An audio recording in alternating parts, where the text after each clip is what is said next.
Hello, in this video we're gonna check if there's a stereo speakers on your CUBOT Tab 10.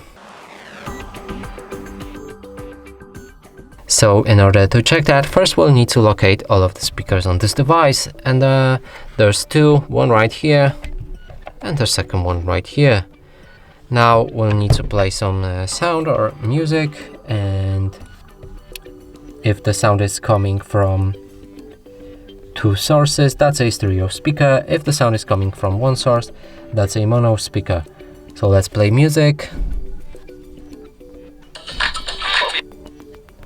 Glovo i zamów jedzenie, zakupy lub cokolwiek zechcesz, my dostarczymy.